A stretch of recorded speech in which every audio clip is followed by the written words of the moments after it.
सदियों से आपने सुना होगा, हर आत्मा मोक्ष की अधिकारी नहीं होती। कुछ आत्माएं पिशाच बनती हैं और कुछ अपने ही ज्ञान की कैदी। ऐसी ही यह कथा है वरुचि और कर्णभूति की, जहाँ प्रेम अपराध बना और ज्ञान सबसे बड़ा शाप, सुंदरता ऐसा जाल बनी जिससे कई वीर मारे गए। इसकी शुरुआत हुई महान विद्वान वरुचि से। वरुचि अपने मृत्यु की ओर बढ़ रहे थे। एक घने जंगल से गुजरते हुए उन्हें एक पिशाच मिला जो अत्यंत उदास था। वरुचि ने पूछा, तुम इतने उदास क्यों हो? पिशाच बोला, मैं इस योनि में न जाने कितने वर्षों से भटक रहा हूँ, पर मुझे अब तक मुक्ति नहीं मिली। पर हे तेजस्वी पुरुष, आप कौन हैं और कहाँ जा रहे हैं? वरुचि ने कहा, पिशाच राज, आज मेरे जीवन का अंतिम दिन है। मैं तुम्हें अपनी कहानी सुनाता हूँ, अब ध्यान से सुनो। मैं पाटलिपुत्र में एक प्रसिद्ध विद्वान था। एक दिन इंद्र की सवारी निकली, जिसे देखने मैं गया। तभी मेरी दृष्टि एक अत्यंत सुंदर कन्या पर पड़ी। उसके नयन मानो कामदेव के बाण हों। उसे देखते ही मैं उसके प्रेम में पड़ गया। घर लौटकर मैं उसी की याद में सो गया। तभी स्वप्न की देवी प्रकट हुई और बोली, हे वरुचि, जिस स्त्री के प्रेम में तुम व्याकुल हो वह तुम्हारी पूर्व जन्म की पत्नी है और वह भी तुमसे उतना ही प्रेम करती है। अगली सुबह मैं उसके घर की खिड़की के पास पहुंचा।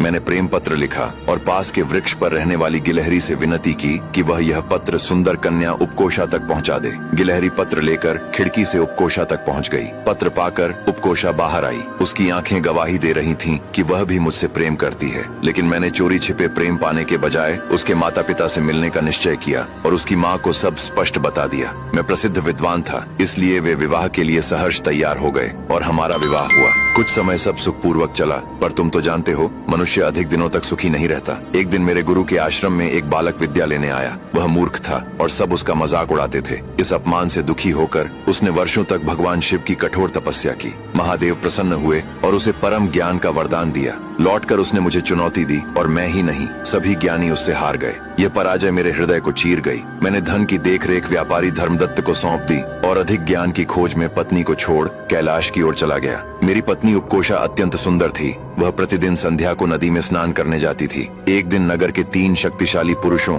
कोतवाल, मंत्री का पुत्र और व्यापारी धर्मदत्त की नजर उस पर पड़ी। तीनों मोहित हो गए। एक दिन जब उपकोषा शाम को स्नान करके घर लौट रही थी तो कोतवाल ने उसे रास्ते में पकड़ लिया। उपकोषा ने देखा कि उसकी मर्यादा संकट में है तो उसने कहा, प्राण प्रिय, जिस प्रकार आप मुझे पाने के लिए तड़प रहे हैं वैसे ही मैं भी आपसे मिलने को व्याकुल हूँ, पर यदि यहाँ कुछ हुआ तो लोग हमें देख लेंगे। इससे आपकी और मेरी दोनों की इज्जत खत्म हो जाएगी। इसलिए आगामी वसंतोत्सव की रात्रि में जब पूरा नगर उत्सव में मग्न होगा, आप मेरे घर आ जाइए, तब कोई हमें देख नहीं पाएगा। कोतवाल उसकी बातों में आ गया और उसे छोड़कर चला गया। थोड़ा आगे बढ़ने पर मंत्री के पुत्र ने उसका रास्ता रोक लिया। उपकोषा ने वही युक्ति अपनाई और उसे उसी रात के दूसरे पहर आने का वचन दे दिया।